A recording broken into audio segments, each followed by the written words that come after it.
지체 높은 양반들이 모여 살았던 대표적인 양반고을 경북 안동.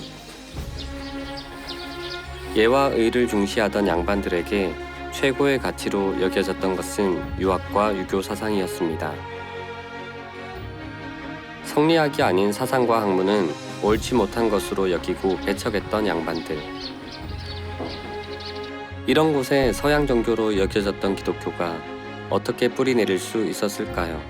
노예 장소에 쳐들어와서 네네. 교회 철거하라.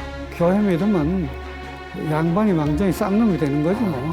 아, 이 장로님이 이곳에서 교회를 세우신 예, 거예요? 이 주민들과 같이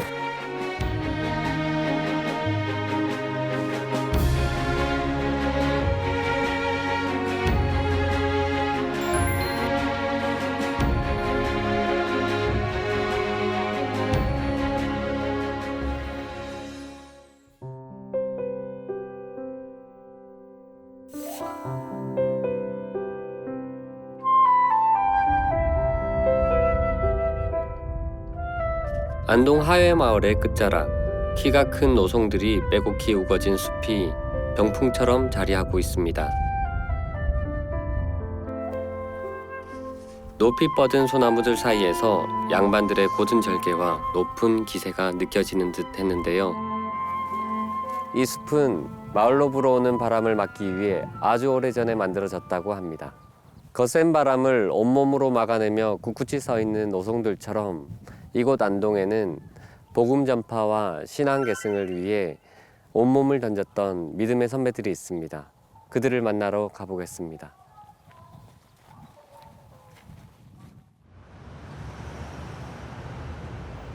하회마을에서 낙동강 줄기를 거슬러 올라가다 보면 안동 시내에서 얼마 떨어지지 않은 곳에 오랜 세월을 버티고 서 있는 고택 하나를 만나게 됩니다.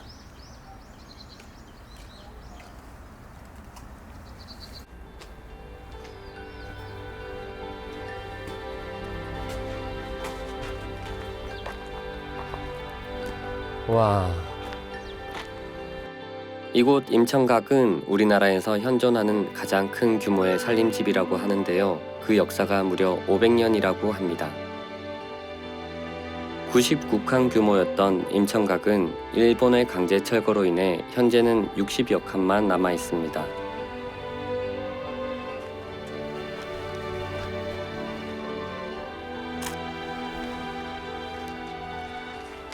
여기 규모가 정말 엄청난데요. 이 집의 규모만 봐도 얼마나 대단한 가문인지 알 것 같아요. 여기 오늘 우리가 만날 주인공이 나고 자란 곳이라고 하는데 너무 궁금한데 한번 들어가 보겠습니다. 지체가 높은 가문일수록 전통과 그 안에 뿌리 내린 유교 사상이 깊이 자리하고 있었을 텐데요. 이런 가문에서 복음화에 앞장선 분이 나왔다는 게 신기하기만 했습니다. 와, 여기 무슨 훈장들이 있고 사람들의 사진들이 이렇게 있네요.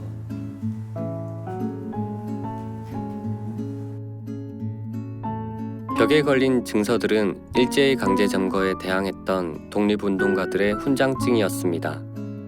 어떤 가문이기에 독립운동가의 흔적이 이렇게나 많이 남아있는지 궁금했습니다. 안녕하세요. 네, 안녕하세요. 22 이항정입니다. 석주 이상용 선생 증손자 됩니다. 석주 이상용 선생은 만주에서 신흥 강습소, 부민단 등을 조직해 독립운동에 앞장섰고 임시정부의 초대 국무령을 지낸 독립운동가인데요. 안동 고성이시 종택은 이상용, 이상동, 이봉희 삼형제를 비롯해 3대에 걸쳐 9명의 독립운동가를 배출했습니다.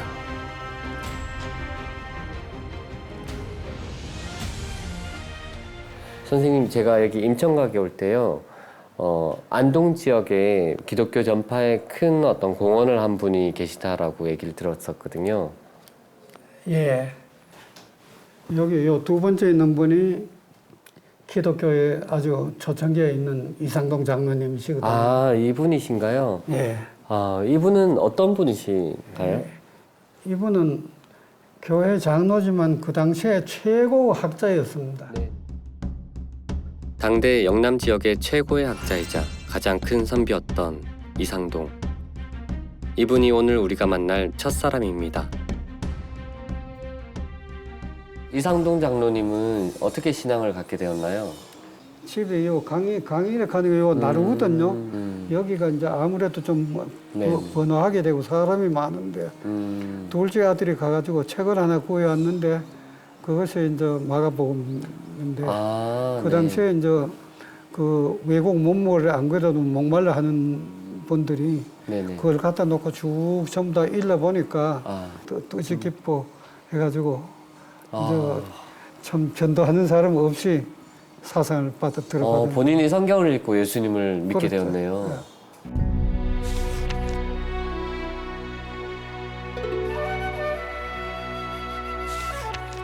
이상동 장로는 마가복음을 읽으며 그 속에 참 진리를 발견하게 됩니다. 과거의 자신과 죄악에서 끊어져 새로운 사람이 된 그는 스스로 상투를 자르고 집안의 제사를 거부하게 되는데요. 뿐만 아니라 노비들을 모아놓고 말씀을 가르쳤다고 합니다. 노비들이 진리를 깨달아 은혜 받는 모습을 보며 그동안 자신의 교만을 회개하고 곧바로 노비들을 해방시켰다고 합니다. 그런데 그 당시에는 또 지금과 시대가 많이 달랐잖아요. 그런데 뭐 제사를 폐지하고 뭐 노예를 뭐 해방하고 이러면은 그 당시에 괜찮았나요? 교회 믿으면 양반이 완전히 쌍놈이 되는 거지 뭐. 네네. 그리고 같이 얘기도 잘 안 되고 말도 안 썼고. 말도 안 되고 아주 반대도 뭐 같이 안 놀락하는 거지. 그런데 그 당시에는 다 내놓는다 하는 게 그게 보통 어려운 게 아니에요. 그 이상동 장로님이 그렇게 전도를 열심히 하셨다고 들었는데요. 이상도 장로님은 원래 여기서 전도할 때는 네네. 원래 이 집은 전도를 못 하게 되니까요. 그렇죠. 유교 집이니까 여 앞에다 초가집을 지어가지고 그 집에 놀러 온 사람인데 기독교를 이제 가르쳐요. 나중에는 이제 전도 여기서만 아니니까 저자 영덕 가서도 그러고 네네. 또 딴 데 가서도 그러고. 와 정말 열심인데요. 문중과 마을 사람들의 핍박 속에서도 꿋꿋하게 신앙을 지키며 말씀을 전하던 이상동은 둘째 아들 운형을 데리고 호련히 마을을 떠났다고 합니다.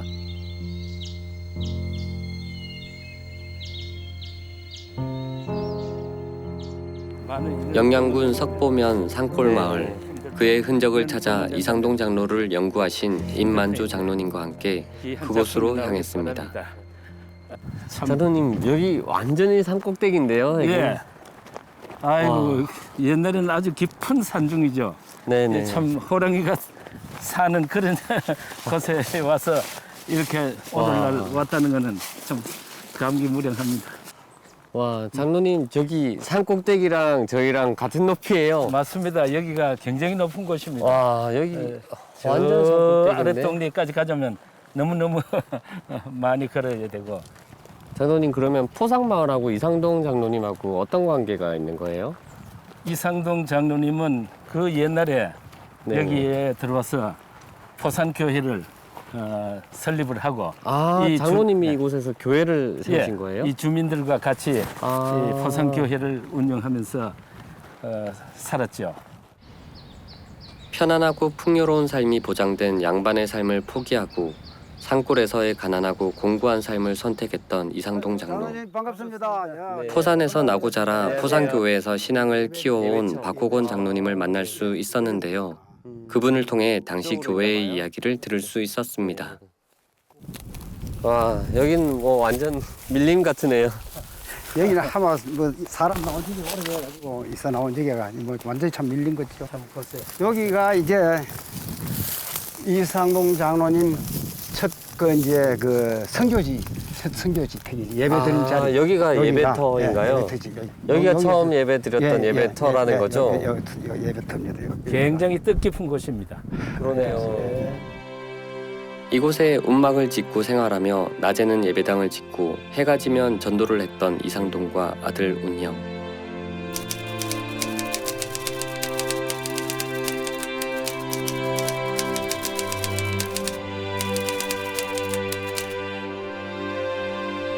이상동 장로님이 여기 포장마을에 와서 이렇게 전도하시고 하면 마을 사람들이 잘 받아들였나요? 그 당시에는 이 그 상동 장로님 그 말씀을 보면은 참 잘 들었어요. 교인이 그 당시에는 크게 안만 해도 네네. 차차차차 그거 복음 전도를 위해서 교인이 나중에 교인들이 많이 나고서 80명까지 여기 이렇게 오래 됐습니다. 네. 예. 그러면 이상동 장로님의 어떤 전도의 힘은 어느 정도였나요? 이상동 장로님은 그 이제 이 포산과 원전 교회만을 위한 게 아니고 네네. 이 근방의 많은 교회들에 조사를 했습니다. 조사는 그때 이제 선교사를 도와가지고 오늘의 전도사와 같은 역할을 그렇죠. 하는 분이었는데 여러 교회를 담당을 했어요. 지체 높은 양반이 노비를 해방시키는 것도 모자라 파란 눈에 선교사를 따라다니며 섬기는 모습은 양반가는 물론 서민들에게까지 빠르게 소문이 퍼지며 교인들이 늘어났다고 합니다. 사람들이 하나 둘 떠나 지금은 교회도 마을도 흔적도 없이 사라졌지만 이상동 장로를 통해 시작된 믿음의 씨앗들은 지금도 경북 전역에 퍼져 믿음의 계보가 이어지고 있습니다. 훗날 목사가 된 이상동 장로의 아들 이훈영은 당시의 일기에 포산으로 들어가게 된 이유를 이렇게 기록하고 있는데요.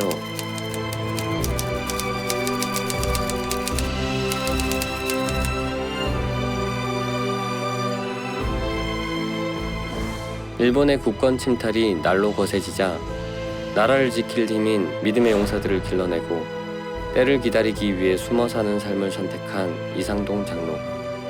그러나 아이러니하게도 독립운동을 위해 만주로 떠나는 형 이상용을 따르지 않고 홀로 안동에 남기로 결정합니다. 그는 무슨 생각이었을까요?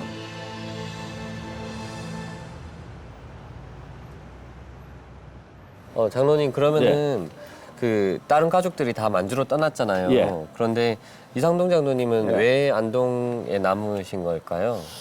당시로서는 참 그 일제 강점기에 네네. 참 희망이 없는 그런 시대였지만도 이상동 장로님은 네. 기독교 신앙으로 이 땅에 많은 기독교인을 그 배출하기 위해서 이 땅에 네. 아마 남아 있었는 것으로 그렇게 생각을 하고 있습니다. 아, 네, 그렇군요. 빼앗긴 나라를 되찾는 것은 물론 복음화를 통한 참 자유를 이루고자 했던 이상동 장로. 그는 말씀 안에서 이 나라의 독립과 복음화를 위해 결단을 내리게 됩니다. 이 지점이 안동 독립 만세의 네네. 그 이제 시작을 알리는 요 터가 되겠습니다. 아, 여기인가요? 예. 아, 예. 안동의 그 3.1 만세는 모의를 했는데 네네. 사전 발급이 되어가지고 아. 그 지연이 되는 가운데 이 상동 장로님이 이 지점에서 단독으로 자전거를 타고 만세를 부르기 시작했습니다.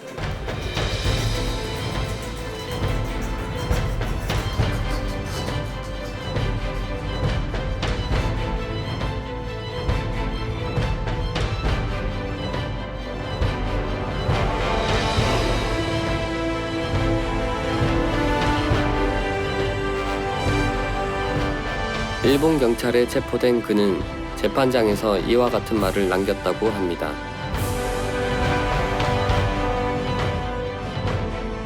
그는 하나님께서 조선의 독립을 예비하셨음을 확신했던 것만 같습니다.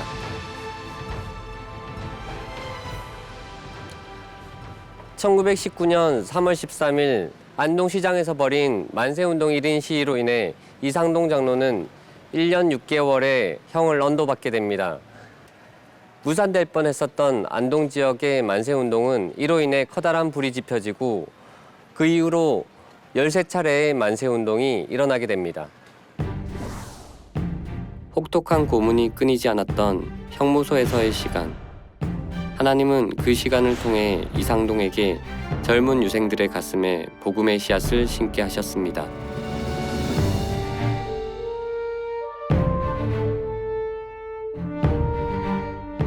그를 통해 복음을 받아들인 오늘의 두 번째 주인공. 바로 예안 만세 운동을 주도한 청년 유생 이원영이 바로 그 주인공인데요. 그는 훗날 한국 교계의 신앙 계승에 귀하게 쓰임 받게 됩니다. 이원영의 고향은 안동 중에서도 유교 문화의 본향으로 여겨지는 도산서원이 있는 곳인데요. 퇴계 이황의 후손이었던 이원영이 집안의 학풍과 전통을 무시하고 기독교로 귀의한다는 것은 자신의 뿌리를 부정하는 것과 다름이 없었습니다.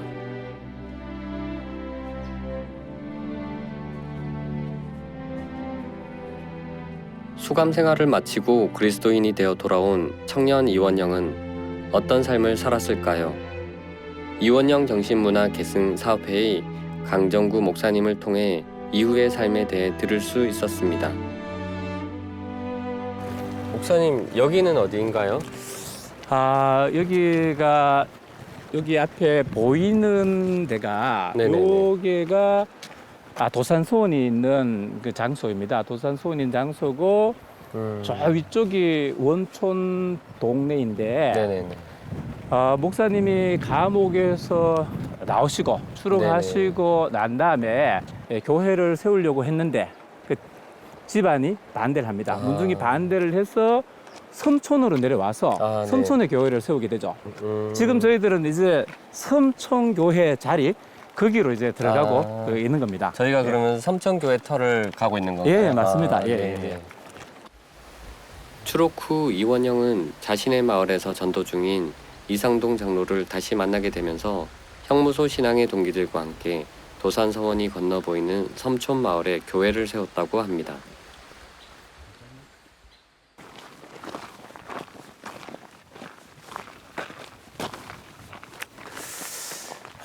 요 장소가 섬촌교회가 있었다고 생각되는 그 추정되는 그 장소입니다.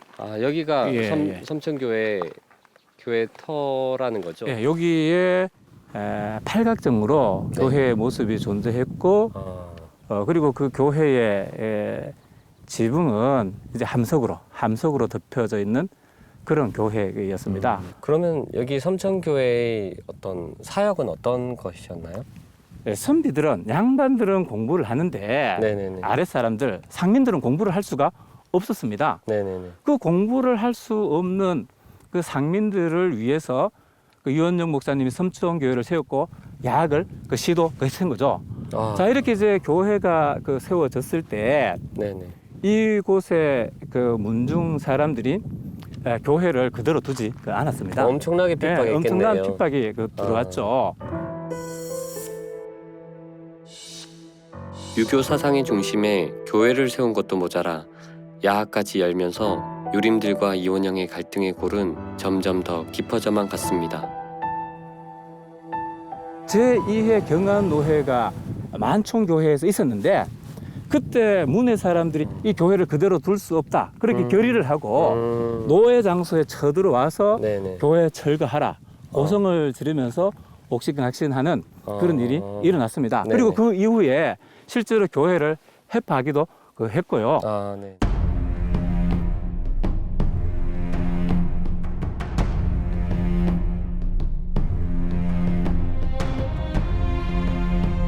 이상동이 보였던 신앙의 본을 받아 기득권을 내려놓고 섬김을 실천하기 위해 목회자의 길을 선택한 이원영.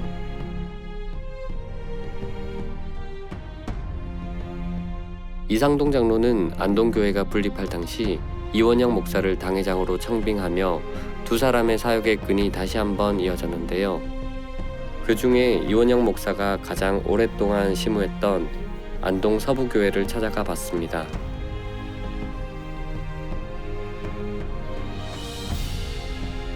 이곳에서 이원영 목사의 많은 흔적을 찾아볼 수 있었는데요.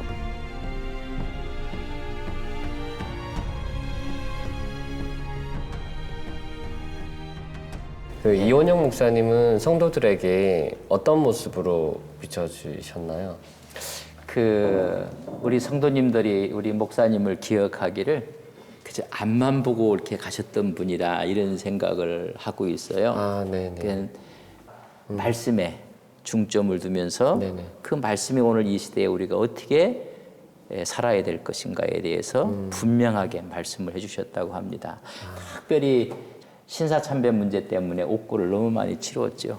네네. 옥고를 4번이나 치르셨고 그래서 유독 이분은 신사참배뿐만 아니라 창씨개명도 하지 않았죠.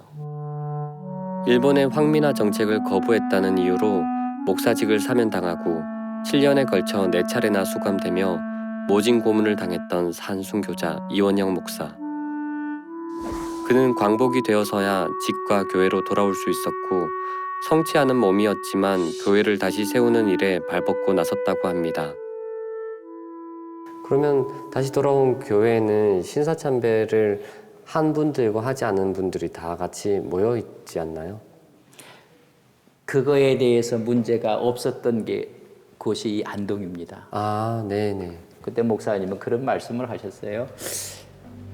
옥에 갇힌 사람들도 네. 고난받고 아픔은 있었지만 밖에 있던 사람들은 마음이 편했겠느냐. 네. 또 그들이 교회를 지키지 않았느냐. 우리는 그들을 수용해야 된다라고까지 말씀을 하셨다고 하죠. 해방 후 분열과 갈등이 심각했던 한국 교계의 상황 속에서 39대 총회장으로 추대되어 회복과 치유의 역할을 감당했던 이원영 목사. 한경직 목사는 그의 삶을 이렇게 표현했습니다.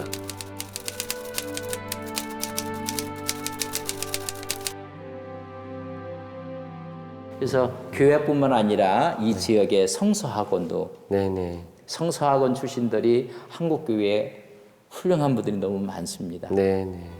또 목사님은 계명대학교 초대 이사로 하면서 이 지역의 교육과 교회와 네네. 이런 쪽에 마음을 다했던 분이죠.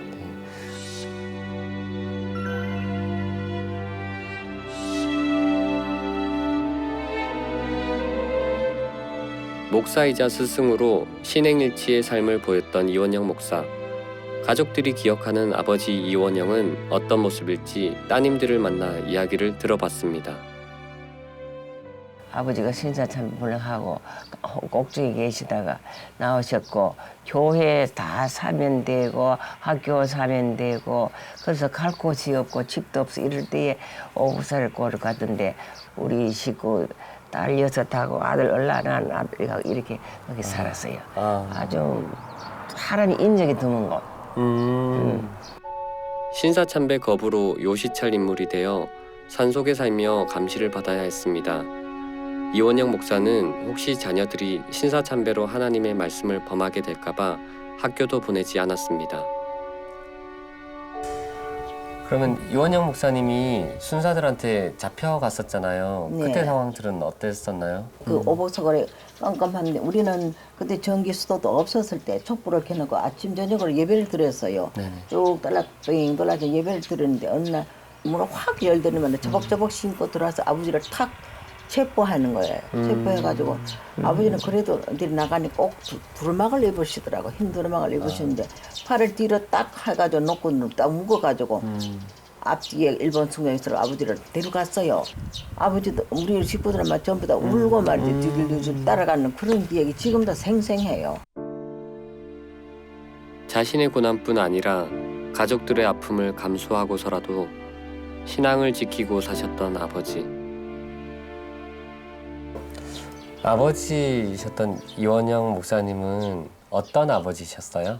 모든 사람들이 저 딸 많은 집에 딸이 뭐 저리 귀하노겠는데 딸이건 말건 하나님이 주신 인격 최고 내 선물이다. 우리 딸들을 다른 사람 뭐든 간에 아버지는 이 딸이 그렇게 귀해서 이 어린 것들은 이래도 팔에 비계를 해가 이래 끼고다. 뿌리 깊은 유교 집안에서 자랐지만 하나님의 사랑으로 아들과 딸을 똑같이 사랑하셨던 사랑이 많으신 아버지. 하지만 신앙교육에 있어서는 엄격하셨습니다. 우리가 낮에 집에 있으면 꼭 성경 암송을 해야 되거든요. 네네. 주기도문도 외우고 십계명도 외우고 사도신경 외우고 요절 외우는데 저녁 때 되면 돌아앉아서 그걸 다 테스트해요. 얼마나 외웠나. 언니들이 5 있잖아요. 쪼록 따로 하는데 그때는 우리는 집에 초가집이 다 전기불도 없는 그런 집에 살 때 깜깜한 저 마루에다 이런 툇마루에다 혼자 불을 세워요. 오가 들어오너라 그러면 이제 불러놓고 오늘은 네가 틀렸으니까 내일 하루 종일 해서 내일 또 테스트 할 테니까 그때는 다 언니들 같이 틀리면 안 된다. 그런 기억이 나니까 엄격하신 아버지로 기억이 되고요. 맞아. 아버지가요 저 성리학교 학교 다닐 선생으로 계실 때 어린 학생들한테도 그렇게 꼭 존댓말을 쓰시더라고 아버지가. 어린 아이들한테도. 아이들한테 네. 당신 이제 아버지는 어떠세요? 아버지 성함 뭐예요? 하고 이렇게 꼭 존댓말을 쓰시는 거예요. 그래서 옆에 있던 다른 목사님이 아이 목사님 진짜 손자 빨밖에 안 되는데 무슨 그런 존댓말을 쓰시느냐고 이러면은 아이고 이런 아이라도 다 한 사람의 인격체니까 함부로 대하면 안 된다. 말을 꼭 존대해야 된다. 그래서 굉장히 그 어린 학생들에게도 존댓말을 쓰시거든요. 그의 신앙생활에 대한 엄격한 기준은 자기 자신에게도 마찬가지였다고 하는데요. 흐트러짐 없이 말씀대로 살아내는 본을 보이셨던 이원양 목사. 가족뿐 아니라 제자들에게 바른 신앙을 물려주기 위해 항상 노력했습니다. 그런 스승의 모습은 제자들에게 이렇게 기억되고 있습니다.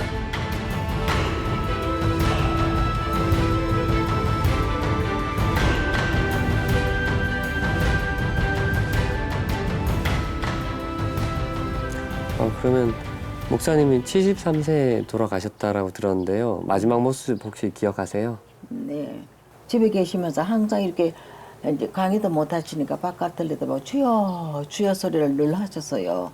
이 방 가서 주여 저 방 가서 주여 가만 섰다 사람이 이래 보면 또 주여 주여 하시는데 그러면 또 숨을 굉장히 길게 쉬고 또 쉬고 속도가 길어지면 마지막에 숨소리가 안 들려요. 누워 계시는데 그럴 때는 나는 천지가 무너지는 것 같았어요. 아버지 돌아가시는 것은. 그래서 내 혼자밖에 없었고 그래서 막 울었어요. 내가 소리 지르는 내가 막 울었어요. 그러고 나서 마지막 그렇게 편안하게 돌아가셨어요. 평생을 말씀대로 살며 바른 신앙 계승을 위해 일생을 바쳤던 참 스승이자 목회자였던 그는 많은 사람들의 배웅을 받으며 하나님의 품에 편안히 안기셨습니다.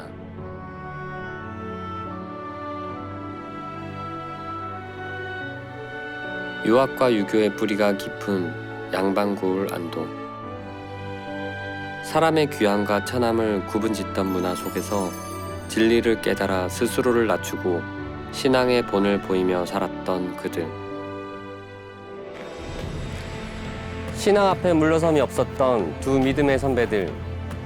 지체 높은 양반의 기득권을 내려놓고 조사로서 복음을 전하며 평생을 바쳤던 이상동 장로. 어려운 상황에서도 신앙의 본을 보이며 사랑과 눈물로 바른 신앙을 계승하고자 하였던 이원영 목사. 여러분은 지금 하나님이 우리에게 주신 복음의 씨앗을 어디에 보관하고 계신가요? 우리가 진정 다음 세대에게 물려주어야 하는 것은 무엇일까요?